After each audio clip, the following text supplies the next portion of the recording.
Welcome, everyone. Today we are going to talk about one of the most powerful, dangerous, and feared men in history, Genghis Khan. His name brought terror to millions. Wherever he went, he left nothing but destruction. He built the largest empire in the world, but at a terrible cost. He is said to have killed at least 40 million people. Men, women, children, even animals. No one was spared. Kingdoms fell, cities burned, and entire civilizations were wiped out. But how did a poor boy born in a harsh land become the most feared warrior in history? How did a simple child who had nothing rise to control half of the world? This is the real story of Genghis Khan, a story of power, betrayal, bloodshed, and destiny. And most importantly, this story will help you improve your English and vocabulary. So, listen carefully. If you read this aloud, your pronunciation and fluency will improve. Reading helps you understand past tenses and sentence structure. Speaking practice. Try reading this story out loud. Our story begins in the year 1162 in the cold, endless grasslands of Mongolia. There was no comfort, no warmth, and no safety. Life was hard. People lived in small tents, moved from place to place, and fought each other for food and land. In this brutal world, a boy was born. His name was Temujin, the boy who would one day be known as Genghis Khan. His father, Yesugei, was a tribal chief, a strong warrior. When Temujin was born, his father had just defeated an enemy leader named Temujin Ugei. As a tradition, he named his son after the defeated enemy to show that he had power over him. Temujin was not born into peace.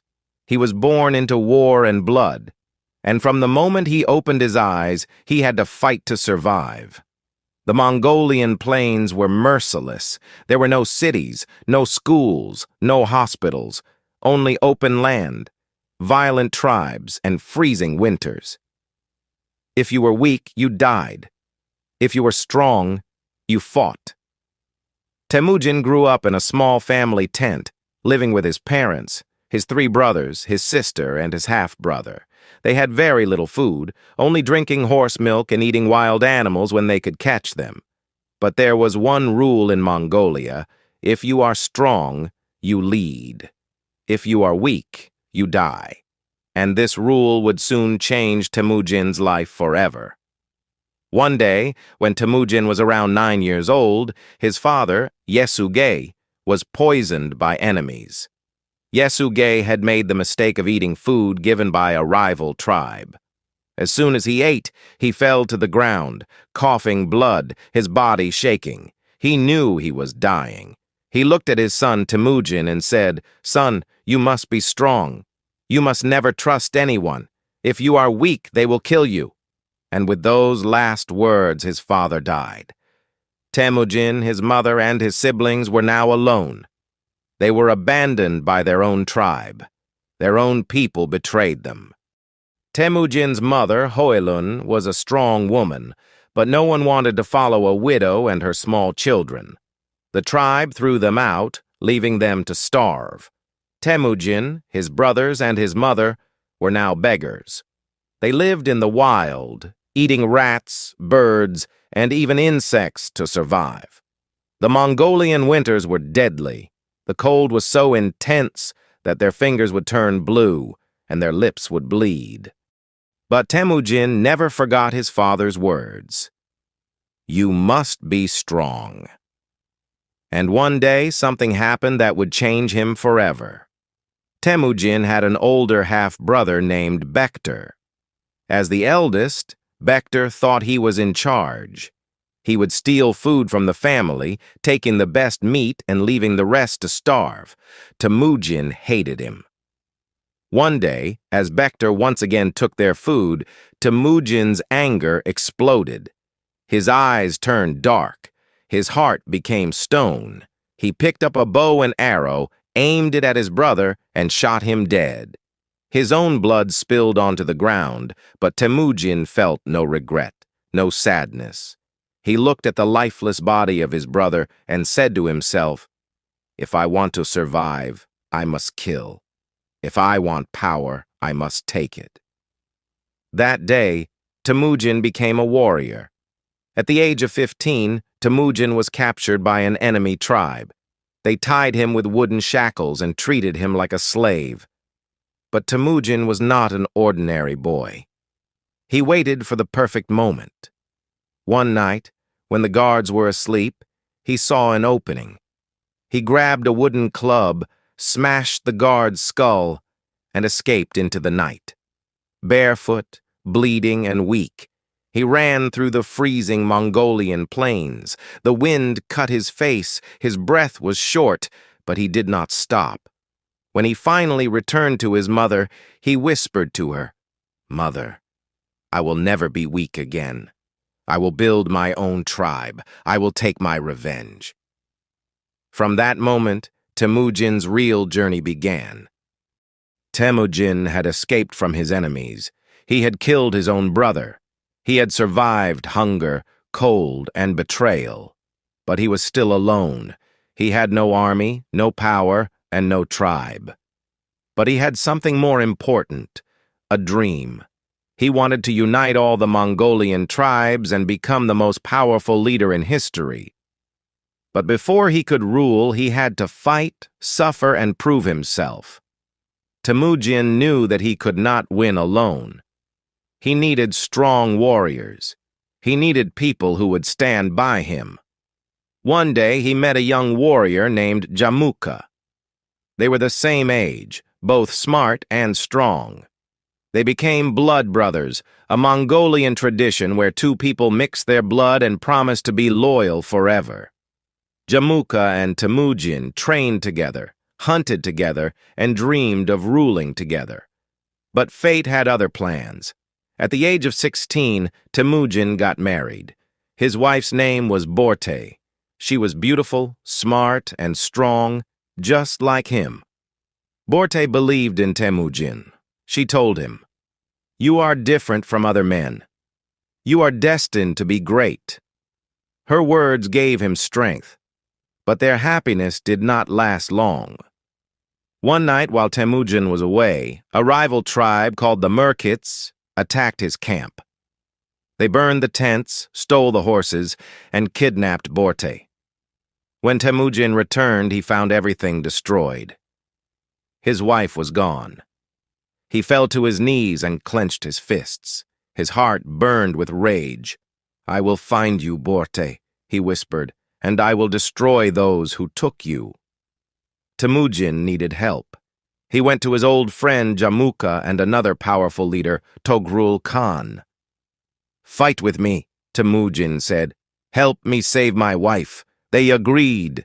With an army of 20,000 warriors, they rode across the Mongolian plains. They found the Merkits and attacked.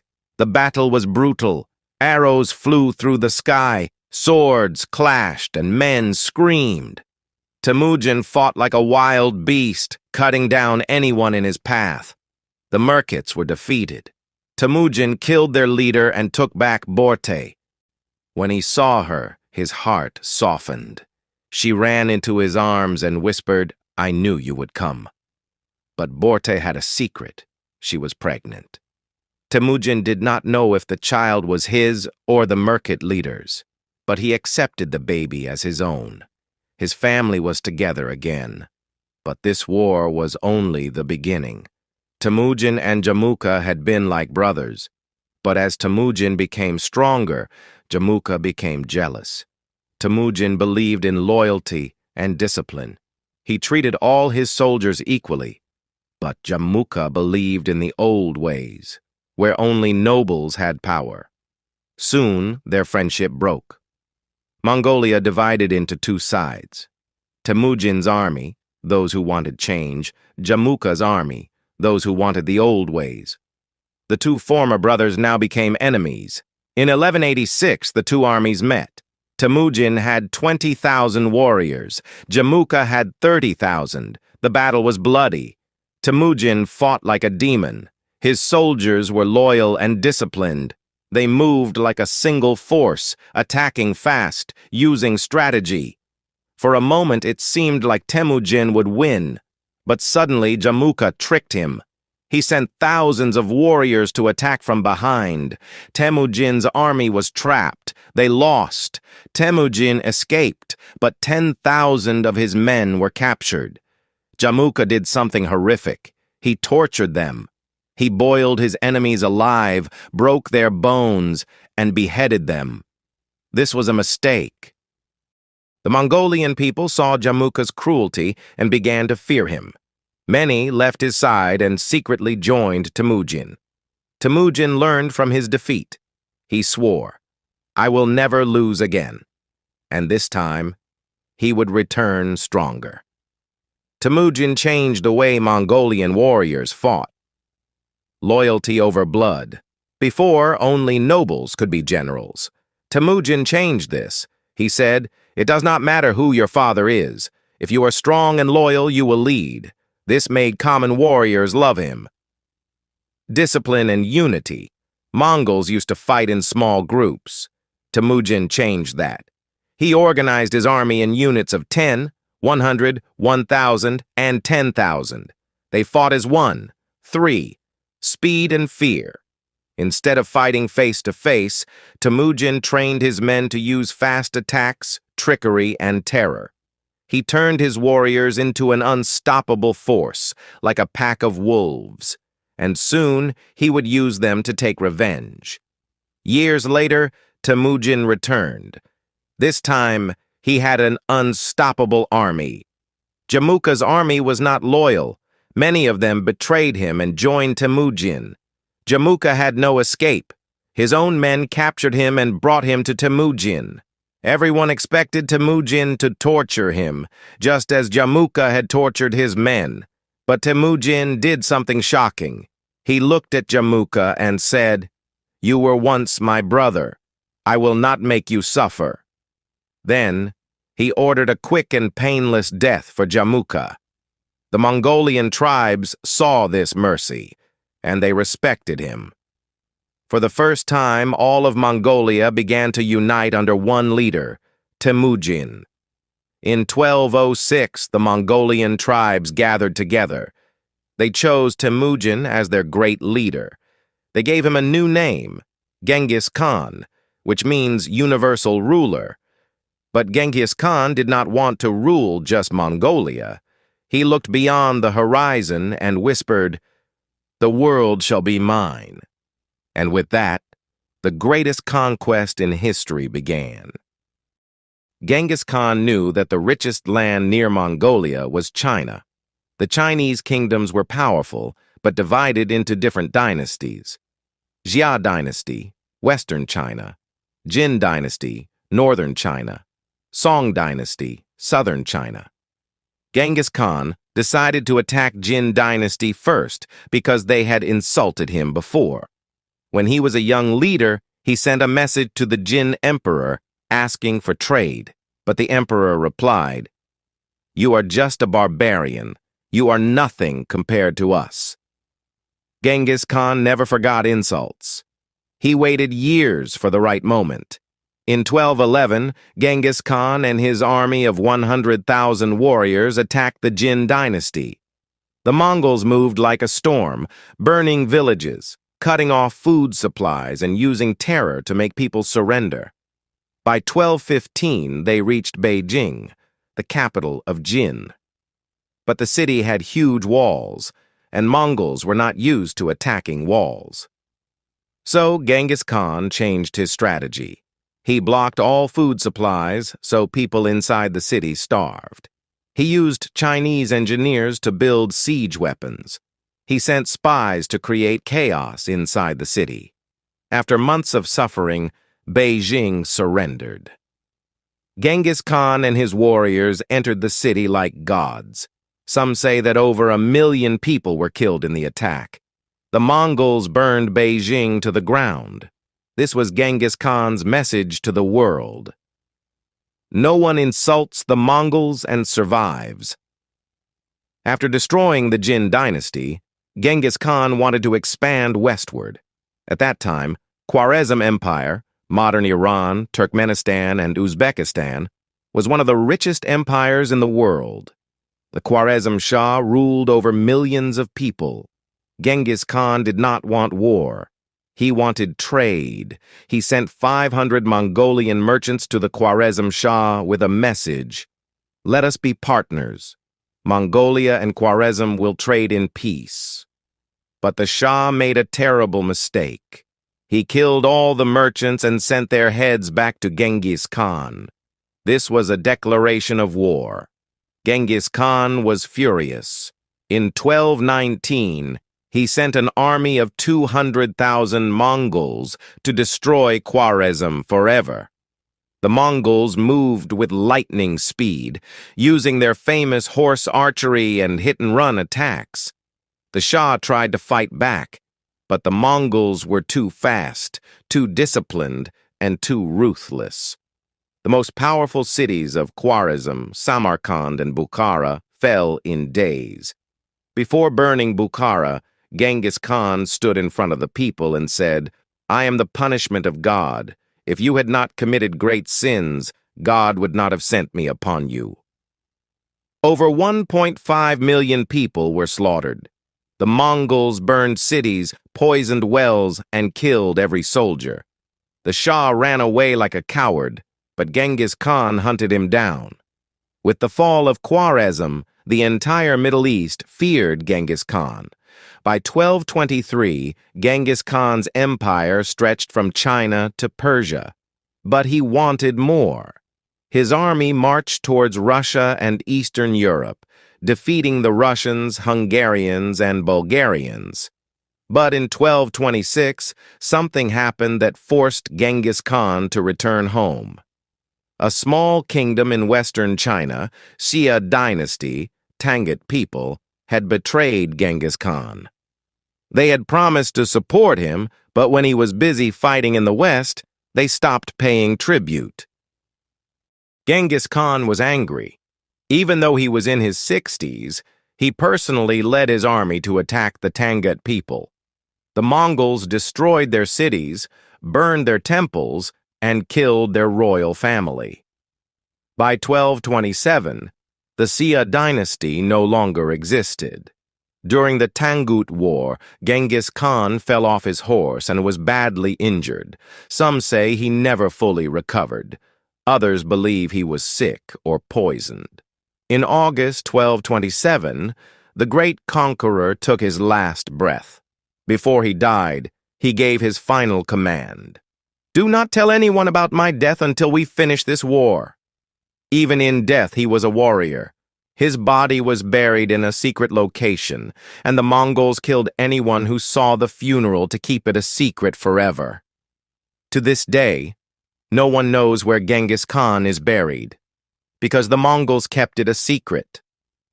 Some say they killed anyone who saw the grave, covered it with horses, or even changed a river's path to hide it. Many believe he is buried in a Mongolian mountain, but no one has ever found it. The mystery remains unsolved. Even though his grave is unknown, Mongolia honors him with a giant statue near Ulaanbaatar. It shows him riding a horse and is made of shining steel. It is the biggest horse-riding statue in the world. Visitors can go inside and stand on the horse's head to see beautiful views. This statue is a powerful symbol of Mongolia's history and pride. Genghis Khan's personal life, his wives and children. While Genghis Khan was a brutal conqueror, he had a soft side for women. We already know about Borte, his first wife. She was his most trusted woman. Even though she was kidnapped by the Merkits, Genghis Khan loved her deeply. She gave birth to 4 sons: Yoki, Chagatai, Ogedei, Tolui. Even though Genghis Khan accepted Yoki as his son, some Mongols believed he was not the real father because Borte was kidnapped by the Merkits. This created problems in the family, multiple wives from different lands. Genghis Khan believed that marrying women from different tribes would help him create alliances. Every time he conquered a new land, he selected beautiful and intelligent women to be his wives or concubines. Some of his most famous wives were Yesugen and Yesui, sisters from the Tatar tribe; Kulan, a beautiful woman from the Merkit tribe; Chaka, a Chinese princess; Gurbesu, a Persian noblewoman. Genghis Khan had over 500 wives and concubines. It is said that millions of people today are his direct descendants. But no matter how many wives he had, Borte remained his most powerful queen. We often hear about his sons, but very few people know that Genghis Khan's daughters played a huge role in his empire. Genghis Khan had many daughters, but he was not just a loving father. He was also a brilliant strategist. Instead of treating his daughters like ordinary women, he used them as rulers. How did he use his daughters? Whenever Genghis Khan defeated a powerful tribe or kingdom, he did not kill their royal family immediately. Instead, he would say to their ruler, "You can keep your kingdom, but you must marry your daughter to me or my sons." This way, he made sure that his family controlled everything. But here is the genius part. If a king gave his daughter to Genghis Khan, he would allow him to live as a puppet ruler. However, once the daughter became his wife, he sent her back to rule the kingdom in his name. And Genghis Khan always made sure the husband, the king, was sent to fight in war, where he would eventually die. This meant that the kingdom was ruled by Genghis Khan's daughter. The kingdom became a part of the Mongol Empire. No enemy kings were left to rebel against him. Famous daughters of Genghis Khan: 1. Alakai Beki. She ruled the Tangut people after Genghis Khan's conquest. She was loved by the people and even introduced new laws to help women. 2. Toregene Khatun. She was one of the most powerful women in Mongol history. After Genghis Khan's death, she controlled the empire while his son Ogedei was ruling. 3. Al-Altun. She was married to the ruler of the Uyghur people and later controlled the region under Mongol rule. 4.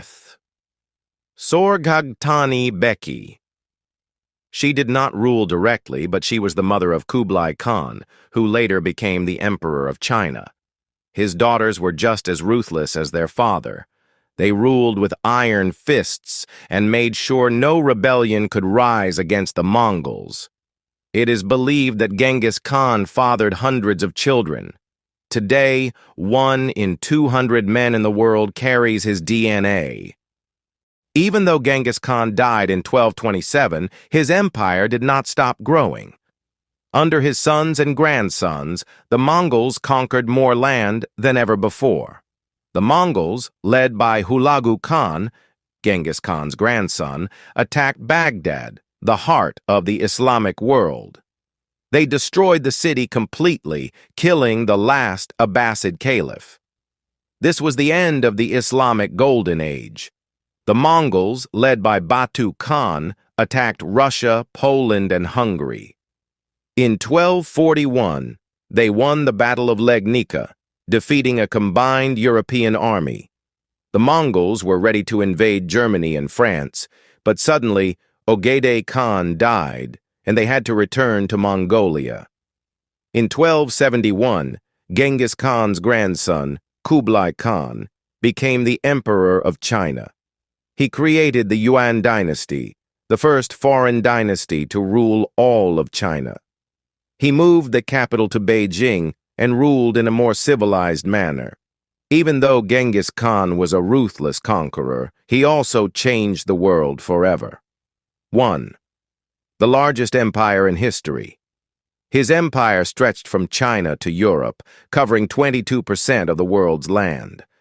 No one before or after him has ever ruled such a large territory. 2. The Silk Road and global trade. He reopened the Silk Road, making trade between China, the Middle East, and Europe easier. Because of Mongol rule, Marco Polo and other Europeans could travel to China. 3. Religious tolerance. Genghis Khan allowed all religions to exist. He protected Buddhists, Muslims, and Christians in his empire. Unlike other rulers, he did not force people to change their beliefs. 4th, a new system of laws. He created the Yasa Code, which was a strict law system. His laws were fair but brutal, ensuring order in his massive empire. Genghis Khan started as a poor boy with nothing. He was betrayed, starved, and hunted.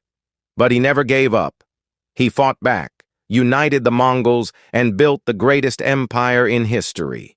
His empire changed the world forever, and even today, millions of people are his descendants. Genghis Khan's story teaches us, never give up, no matter how hard life gets. Think smart and use everything to your advantage. True power is not in strength alone, but in strategy and vision.